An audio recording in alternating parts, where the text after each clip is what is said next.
আপনি চেষ্টা করেছিলেন তাকে ভুলে যেতে। আপনি তার জন্য দোয়া করা বন্ধ করে দিয়েছিলেন। সম্পর্কের সব সেতু ভেঙে ফেলেছিলেন। নিজেকে বোঝাতে চেয়েছিলেন, যদি সে আমার হতো, আল্লাহ নিজেই সহজ করে দিতেন। কিন্তু যত দূরেই যান না কেন, হৃদয়টা যেন বারবার তার কাছেই ফিরে যায়। আপনি বুঝতে পারেন না, এটা কি ভালোবাসা নাকি পরীক্ষা?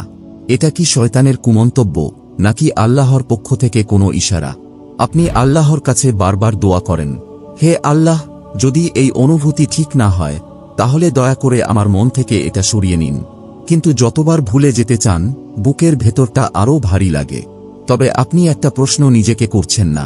হয়তো আপনি দূরে যেতে পারছেন না এই কারণে নয় যে আপনি দুর্বল, বরং আল্লাহ এখনও আপনাকে কোনো দিক নির্দেশনা দিচ্ছেন। হয়তো এই মানসিক টানাপোড়েন ভাঙা হৃদয়ের নয়, বরং একটি পরীক্ষার অংশ।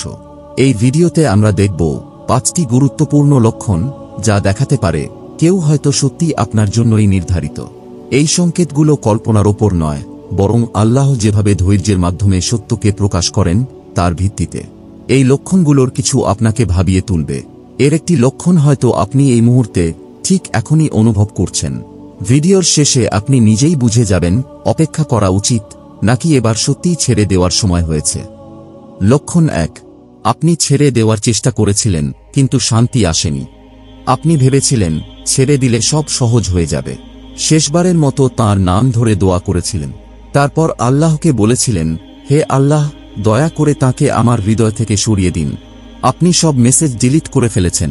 সে আপনার স্টোরি দেখেছে কিনা তাও দেখা বন্ধ করে দিয়েছিলেন। নিজেকে বুঝিয়েছিলেন, যদি তিনি আমার জন্যই হন তাহলে আবার ফিরে আসবেন। কিন্তু যখন কেউ ফিরে এলো না, আপনি ধরে নিয়েছিলেন এটাই হয়তো আল্লাহর ইশারা। নিঃশব্দতা মানে সমাপ্তি, কষ্টটা শুধু বেশি জড়িয়ে থাকার ফল। আল্লাহর জন্য ছেড়ে দেওয়া মানেই সংযম, আর সংযম মানেই বিচ্ছিন্নতা। তবুও মনে হচ্ছিল কিছু একটা ঠিক নেই। শুধু দুঃখ নয়, শুধু হাহাকার নয়, বরং এক ধরনের গভীর শূন্যতা। এমন একটা অনুভূতি যেন আপনি শুধু তাকে নয়, নিজেকেও কোথাও হারিয়ে ফেলেছেন। এটাই সেই দিকটা যেটা নিয়ে খুব কম মানুষই কথা বলে। কারণ কখনো কখনো সঠিক কাজ করলেও কষ্টটা থেকে যায়। আল্লাহর সন্তুষ্টির জন্য কাউকে ছেড়ে দিলেও শান্তি সবসময় সঙ্গে সঙ্গে আসে না। কখনো সেটা দেরিতে আসে, আবার কখনো মনে হয় পুরোপুরি হারিয়ে গেছে। তখন আপনি ভাবেন, আমি কি দুর্বল, নাকি এটা আসক্তি, নাকি শয়তানের ধোঁকা, নাকি এমন কিছু যার ব্যাখ্যা এখনো দেওয়া হয়নি। অনেকেই বুঝতে পারেন না, কাউকে ছেড়ে যাওয়ার পরেও যদি ব্যথা রয়ে যায়, সেটা হয়তো এ কারণে নয় যে তিনি আপনার জন্যই ছিলেন, বরং আপনার মন এখনো প্রস্তুত নয় তাকে ভুলে সামনে এগিয়ে যাওয়ার জন্য। এই হৃদয়ভাঙা অবস্থা আসলে কোনো শাস্তি নয়, এটা যেন একটা অস্ত্রোপচার, একটা চিকিৎসা, এমন এক মানসিক ফোলাভাব যা আরোগ্যের আগে আসে। আল্লাহ আপনাকে আলতো করে আলাদা করছেন সেই আপনার থেকে, যে এখনো আঁকড়ে ছিল, এখনো ভয় পেত, এখনো তার ভবিষ্যৎ গড়ে নিচ্ছিল, এমন একজনকে কেন্দ্র করে যে এখনো আসেনি। আপনি শাস্তি পাচ্ছেন না, বরং আল্লাহ আপনার হৃদয়কে নরম করছেন। আপনার হৃদয়কে আল্লাহ প্রসারিত করছেন। এই কোমলতা, এই ব্যথা, এই ভুলতে না পারা হয়তো এই জন্য নয় যে তিনি আপনার জন্য নির্ধারিত, বরং এজন্য যে আল্লাহ যেটা দিতে চান তার জন্য আপনার হৃদয়কে আগে প্রস্তুত করতে হচ্ছে। কারণ কিছু কিছু ভালোবাসার গল্প শুরু হয় না প্রেম দিয়ে, শুরু হয় ছেড়ে দেওয়ার মাধ্যমে। আর আপনি যদি এখন এমন অবস্থায় থাকেন যেখানে যতই ভুলতে চান ততই মন অস্থির হয়, তাহলে পরের সংকেতটা আপনার জন্য খুবই গুরুত্বপূর্ণ। কারণ আপনি যখন নিজের নিয়ন্ত্রণ ছেড়ে দেন, তখনই আল্লাহ দেখাতে শুরু করেন কেন আপনার সেই দোয়া এই পথেই নিয়ে এলো আপনাকে। লক্ষণ 2। সংকেতগুলো চিৎকার করেনি, ফিসফিস করে এসেছে। আপনি অপেক্ষা করছিলেন কোনো জোরালো সংকেতের জন্য, একটা স্বপ্ন, কুরআনের কোনো আয়াত, অথবা এমন কিছু যা এক ঝটকায় সব সন্দেহ দূর করে দেবে। কিন্তু তার বদলে আপনি পেয়েছিলেন কিছু অদ্ভুত মিল। ঘটনাগুলো তখন অর্থহীন মনে হয়েছিল, কিন্তু সেগুলো মন থেকে যাচ্ছিল না। অপেক্ষাগুলো এমনভাবে ঘটেছিল যেন সবকিছু খুব নিখুঁতভাবে সাজানো। একটা কথা যা অনেক মাস পর আবার ফিরে এসেছিল, একটা অনুভূতি যা বারবার ফিরে আসছিল, আপনি যতই তা ভুলে যেতে চান না কেন। আর মজার ব্যাপার কি জানেন, আপনি এগুলোকে যাদৃচ্ছিক ঘটনা বা কাকতালীয় বলেই এড়িয়ে গেছেন, শুধু এই জন্য যে সেগুলো আপনার যুক্তিকে বোঝাতে জোরালো ছিল না। কিন্তু যখন আল্লাহ আপনার জন্য কিছু লেখেন, সেটা সব সময় উজ্জ্বল আলো আসে না। অনেক সময় আসে নিঃশব্দে। আর কেবল তারাই সেটা টের পায় যাদের আত্মা জেগে আছে। কারণ এটা কোনো আসক্তি নয়, কোনো কল্পনা নয়, এটা অহংকারও নয়, এটা আল্লাহর পক্ষ থেকে এক সূক্ষ্ম পরিচালনা, যেটা কেবল তখনই বোঝা যায় যখন মন শান্ত থাকে আর চোখ নিজের ইচ্ছার ঘোলাটে কাচে ঢাকা থাকে না। আপনি ভেবেছিলেন পরিষ্কার উত্তর খুব দ্রুত আসবে, কিন্তু কুরআনে আমরা দেখি স্পষ্টতা অনেক সময় আসে দেরি করে। সূরা হুদ আয়াত 115-তে আল্লাহ বলেন, তোমরা ধৈর্য ধারণ করো, নিশ্চয়ই আল্লাহ সৎকর্মশীলদের প্রতিদান নষ্ট করেন না। ভালোটা ছিল শুধু কাউকে পাওয়ায় নয়, ভালোটা ছিল নিজেকে এমন একজন মানুষে রূপান্তরিত করা যে সেই মানুষটির জন্য প্রস্তুত। এই কারণেই কিছু মানুষ জীবনে হারিয়ে যায় যখন আপনার ঈমান দুর্বল থাকে, আর তারা আবার ফিরে আসে যখন আপনার দোয়া পরিপক্ব হয়। আর হয়তো এই কারণেই সেই অনুভূতিটা এখনো আপনার মনে বিদ্যমান, কারণ আল্লাহ আপনাকে তাদের দেখাচ্ছেন না, তিনি আপনাকে আপনার নিজেকে দেখাচ্ছেন। আর আপনি যা ভাবেননি তা হল, আপনি যত বেশি দূরে যাওয়ার দোয়া করেছেন, আপনার চরিত্র তত বেশি পরিবর্তিত হয়েছে। তার জন্য নয়, কাউকে দেখানোর জন্য নয়, বরং চুপি চুপি একা, যখন কেউ দেখছিল না। আর তখনই আসল প্রশ্নটা আপনার মনে আঘাত করে, তারা কি আসলেই আপনার জন্য ছিল, নাকি তারা শুধু আপনাকে জাগিয়ে তোলার জন্য ছিল যাকে আল্লাহ তৈরি করছিলেন? লক্ষণ 3, আপনি প্রেমে পড়েননি, আপনি শুধু আঁকড়ে আছেন সেই মানুষটিকে যিনি আপনাকে একসময় নিরাপদ মনে করিয়েছিলেন। আপনি তার কথা ভাবলে হাসতেন না, আপনার মধ্যে কোনো আশাও ছিল না, আপনি শুধু স্থির ছিলেন, ভেঙে পড়ার মতো অবস্থায় ছিলেন না, কিন্তু পুরোপুরি ঠিকও ছিলেন না।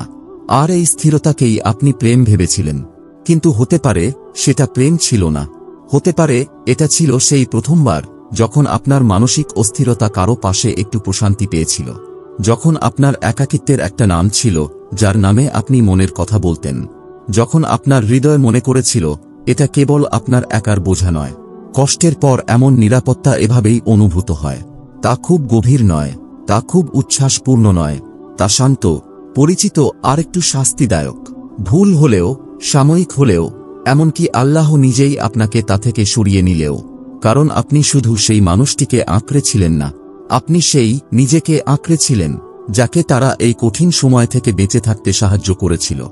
আর এই ধরনের আসক্তি ত্যাগ করা সবচেয়ে কঠিন, কারণ আপনি হয়তো তাকে ফিরে চান না, আপনি ফিরে পেতে চান সেই আপনাকে, যে এতটা ভয় পেত না, যার সামনে কিছু অপেক্ষা করছিল, যে এতটা হারিয়ে যেত না।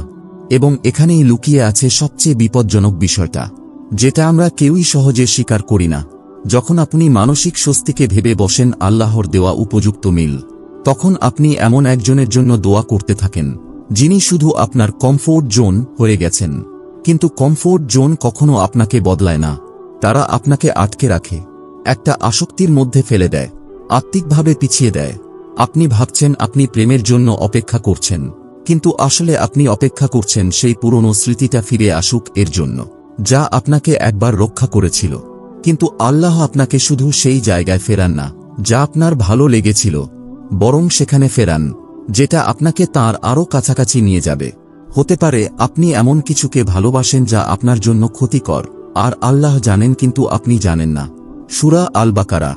এই জন্য ইসলাম অনুযায়ী সত্যিকারের ভালোবাসা কেবল শান্তি দেয় না, এটা আপনাকে গড়ে তোলে, আপনার চরিত্রকে শানিত করে, আপনার ধৈর্য পরীক্ষা করে, আর আপনার তাকওয়াকে উঁচু করে। রাসূলুল্লাহ সাল্লাল্লাহু আলাইহি ওয়াসাল্লাম বলেছেন, একজন মুমিন একই গর্তে দ্বিতীয়বার দংশিত হয় না।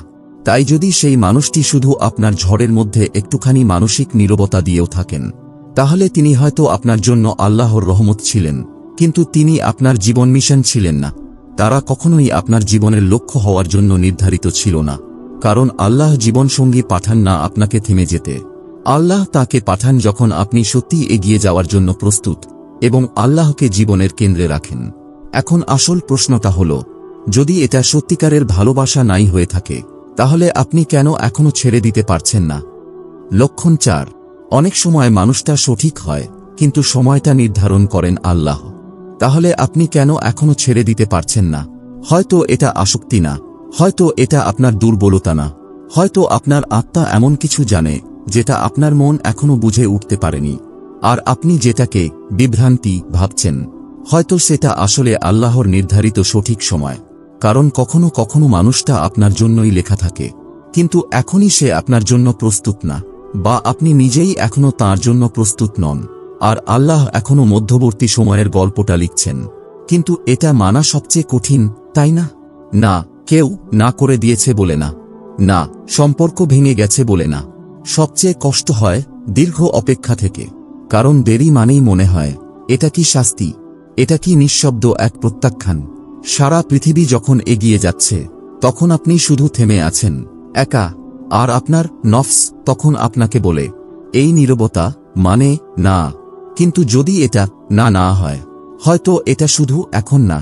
আপনি তো সেই সব ইশারা দেখেছেন, আপনি সেই সংযোগ অনুভব করেছেন, আপনি তো দোয়াও করেছেন, কিন্তু এখন দেখছেন সে ধীরে ধীরে দূরে সরে যাচ্ছে, ব্যস্ত হয়ে পড়েছে, নিজেকে গুটিয়ে নিচ্ছে, অন্য কারো পোস্টে লাইক দিতে দেখেছেন। আর আপনার ফোনটা এক একটা মুহূর্তে চুপচাপ থাকলে আপনার মনে হয়েছে সবকিছু শেষ। কিন্তু আপনি এটা ভেবে দেখেছেন কি, যদি সেই যোগাযোগটি সত্যিই ছিল, হয়তো আল্লাহ তা থামিয়ে দিয়েছেন, কারণ আপনি দোয়া করেছিলেন এমন একজনের জন্য যিনি আপনার হৃদয়কে রক্ষা করবে, আপনার দিনকে বহন করবে, আপনার সঙ্গে জান্নাত গড়ে তুলবে। আর সেই মানুষটিকে আপনার জন্য উপযুক্ত করে গড়ে তুলতে আল্লাহ হয়তো আপনাদের আলাদা করেছেন, যেন আপনি অসম্পূর্ণ কারো জন্য নিজেকে সঁপে না দেন। রাসূলুল্লাহ সাল্লাল্লাহু আলাইহি ওয়াসাল্লাম বলেছেন, জেনে রেখো, যদি পুরো জাতি একত্র হয়ে তোমার উপকার করতে চায়, তবুও তারা উপকার করতে পারবে না যতক্ষণ না আল্লাহ তা তোমার জন্য লিখে রেখেছেন। তাই যদি সে মানুষটি আপনার জন্যই লেখা থাকে, তাহলে দূরত্ব তাকে মুছে ফেলতে পারবে না, আর যদি না থাকে, তাহলে শত চেষ্টা করেও আপনি তাকে ধরে রাখতে পারবেন না। আপনার কাজ ভবিষ্যৎ অনুমান করা নয়, আপনার কাজ আল্লাহর দেরির ওপর ভরসা রাখা। কুরআনে আল্লাহ বলেন, হতে পারে আপনি এমন কিছুকে অপছন্দ করেন যা আপনার জন্য ভালো, আর হতে পারে আপনি এমন কিছু ভালোবাসেন যা আপনার জন্য ক্ষতিকর। আল্লাহ জানেন, আপনি জানেন না।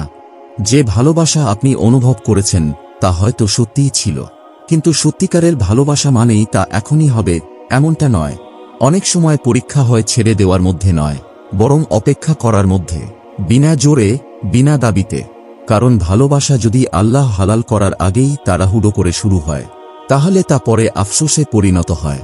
কিন্তু ভালোবাসা যদি আল্লাহর ইচ্ছায় ছেড়ে দেওয়া হয়, আর যদি তা আপনার জন্য লেখা থাকে, তাহলে তা ফিরে আসে রহমত নিয়ে। অনেক সময় কেউ আপনার জীবন থেকে দূরে চলে যায়, এই জন্য নয় যে সে আপনার জন্য ভুল ছিল, বরং যাতে আপনারা উভয়েই নিজেকে এমনভাবে গড়ে তুলতে পারেন যাতে একে অপরের জন্য সঠিক মানুষ হয়ে উঠতে পারেন। তাই হয়তো এটা খারাপ সময় ছিল না, হয়তো এটা ছিল নিখুঁত রহমত। এখন প্রশ্ন একটাই, আপনার হৃদয় কি এখনো এই পার্থক্যটা বুঝতে পারে? লক্ষণ 5, সেই সংকেত যা আসে তখনই যখন আপনি ছেড়ে দিতে প্রস্তুত, অথবা সত্যিকার অর্থে আঁকড়ে ধরতে প্রস্তুত। অনেক সময় আল্লাহর পক্ষ থেকে সবচেয়ে পরিষ্কার ইশারাগুলো তখনই আসে না যখন আপনি কাঁদতে কাঁদতে সেগুলোর জন্য দোয়া করছেন। তা আসে তখন যখন আপনি সবকিছু আল্লাহর ওপর ছেড়ে দেন, যখন আপনি বারবার ফোন চেক করা বন্ধ করেন, যখন আপনি আর কল্পনার পিছনে দৌড়ান না, যদি এমন হতো, যদি ও ফিরে আসত, এই চিন্তাগুলো থেকে দূরে সরে আসেন। যখন আপনি বলেই ফেলেন, হে আল্লাহ, যদি এটা আমার জন্য লেখা না থাকে, তাহলে দয়া করে মনের ভেতর থেকে তা কোমলভাবে সরিয়ে দিন। আর ঠিক তখনই একটা পরিবর্তন ঘটে। এই পরিবর্তন বাইরের জগতে না, আপনার ভেতরে। অস্থিরতা বদলে যায় প্রশান্তিতে, ভয়টা একেবারে চলে যায় না, কিন্তু নিঃশব্দ হয়ে যায়, যেমন কোনো ঝড় থেমে গেলে চারপাশ শান্ত হয়ে যায়। আর হঠাৎ করেই সেই সংকেতটা সামনে আসে। হয়তো সেটা সেই দোয়া যেটা আপনি অনেক আগে করেছিলেন কিন্তু ভুলেই গিয়েছিলেন, এখন সেটার ফল চোখের সামনে আসতে শুরু করেছে। হয়তো সেই মানুষটাই ফিরে এসেছে, কিন্তু নতুন চোখে, নতুন মন নিয়ে। আর হতে পারে সেটা সে না, বরং এমন কেউ যার মাধ্যমে আপনি আবার উপলব্ধি করেন শান্তি আসলে এমনটাই হওয়া উচিত ছিল। আর এইবার আপনি একটা জিনিস ঠিকই টের পাবেন, এবার আর কোনো জোরাজুরি নেই। এবারের সংকেত আপনাকে কোনো আসক্তিতে ফেলে না, আপনার আবেগ নিয়ে খেলা করে না, আপনাকে আর ভাবতে বাধ্য করে না এটা কি পরীক্ষা না প্রলোভন। এবারের অনুভূতি খুবই পরিপূর্ণ, শান্ত, মুত্তাইন্না, সেই প্রশান্ত হৃদয় যেটা আর ফলাফলের সঙ্গে যুদ্ধ করে না, কারণ আত্মা আগেই সব আল্লাহর হাতে ছেড়ে দিয়েছে। আল্লাহ কুরআনে বলেন, আর যে ব্যক্তি আল্লাহকে ভয় করে তিনি তার জন্য উত্তরণের পথ করে দেবেন এবং তাকে এমন জায়গা থেকে রিজিক দেবেন যেখান থেকে সে কল্পনাও করতে পারেনি। সূরা আত-তালাক। এই প্যাটার্নটা খেয়াল করুন। আল্লাহকে ভয় করুন, ছেড়ে দিন, আর দেখা হবে অদৃশ্য জায়গা থেকে আসা অনুগ্রহ। অনেক সময় সেই সঠিক মানুষটিকে আপনি তখনই দেখতে পান যখন আপনি তাকে প্রয়োজনবশত খুঁজে বেড়ানো বন্ধ করেন, বরং আপনি তখন প্রস্তুত থাকেন স্থিরতা নিয়ে তাকে গ্রহণ করার জন্য। কারণ সংকেত শুধু এই নয় যে সে আপনার জন্য প্রস্তুত, বরং আপনি নিজেও তখন প্রস্তুত একটি এমন ভালোবাসার জন্য যেটা আপনাকে আল্লাহ থেকে দূরে টেনে নিয়ে যায় না, বরং আপনাকে আল্লাহর আরও কাছে নিয়ে আসে। তাই আপনি যদি এখনো আল্লাহর পক্ষ থেকে কোনো ইশারার জন্য দোয়া করে চলেছেন, তাহলে নিজেকে একবার প্রশ্ন করুন, আপনি কি সত্যিই ফলাফল আল্লাহর হাতে ছেড়ে দিয়েছেন, নাকি মনে মনে এখনো চাইছেন আল্লাহ আপনার সময়সূচির সঙ্গে একমত হন? কারণ সত্য হল যে আত্মা আপনার জন্য নির্ধারিত, সে কখনো আপনার শান্তিকে বিলম্বিত করতে বাধ্য করবে না। আর যদি সেটা আপনার জন্য লেখা থাকে, তাহলে আপনাকে দৌড়াতে হবে না, আপনি ধীরে ধীরে সেই ভালোবাসায় গড়ে উঠবেন। তাই যদি আপনি এখনো কাউকে মনে ধরে রেখেছেন, না সেটা কোনো আসক্তি থেকে নয়, না কোনো কল্পনার জগৎ থেকে নয়, বরং আপনার ভেতরে এমন কিছু আছে যা এখনো তাকে পুরোপুরি ছেড়ে দিতে পারছে না, দোয়া করার পরও, নিঃশব্দতার পরও, তাহলে হতে পারে এই অনুভূতিটা কোনো দুর্বলতা নয়, হতে পারে এটা আল্লাহর পক্ষ থেকে পাঠানো এক নীরব সুতো, যেটা তিনি এখনো ছিঁড়ে যেতে দেননি। এই জন্য না যে তিনিই আপনার জন্য নির্ধারিত, বরং এই জন্য যে আপনি নিজেই এখনো পুরোপুরি প্রস্তুত নন। কারণ যখন আল্লাহ কাউকে আপনার জন্য লিখে রাখেন, তখন তার পথে পৌঁছানো মানে শর্টকাট নয়, তা মানে আত্মসমর্পণ। আপনি তাকে ইনবক্সে খুঁজবেন না, আপনি তাকে খুঁজে পাবেন দোয়ার মধ্যে। আপনি তাকে ধরে রাখার জন্য কাঁদবেন না, আপনি আল্লাহর কাছে পরিষ্কার ইশারার জন্য কাঁদবেন। আর একদিন যদি সত্যিই লেখা থাকে, আপনারা দুজনই একসাথে পৌঁছে যাবেন, জোর করে নয়, আল্লাহর ইচ্ছার মাধ্যমে। ততদিন পর্যন্ত নিজের হৃদয়কে সংকেতের আসক্তিতে ফেলবেন না। হৃদয়কে গড়ে তুলুন সত্যিকারের প্রস্তুতির জন্য। কারণ আপনি যত বেশি স্পষ্ট হবেন, পথটাও তত স্পষ্ট হয়ে যাবে। আল্লাহ যেন এই ভিডিওটি দেখা প্রতিটি হৃদয়কে তার পথে ফিরিয়ে নেন, তা কোনো মানুষের কাছে ফিরে যাওয়ার মাধ্যমে হোক, বা সত্যিকার অর্থে কাউকে ছেড়ে দেওয়ার মাধ্যমে। আর যদি এই কথাগুলো আপনার আত্মাকে একটু হলেও শান্তি দিয়ে থাকে, তাহলে কমেন্টে আমিন লিখুন। আর আপনি যদি এমন আরও কন্টেন্ট চান, তাহলে জেনে রাখুন, আপনার একটি লাইক, কমেন্ট বা দোয়া এই প্রজেক্টকে অনেক বেশি সহায়তা করে, আপনার ধারণার থেকেও বেশি। আসসালামু আলাইকুম ওয়া রাহমাতুল্লাহি ওয়া বারাকাতুহু।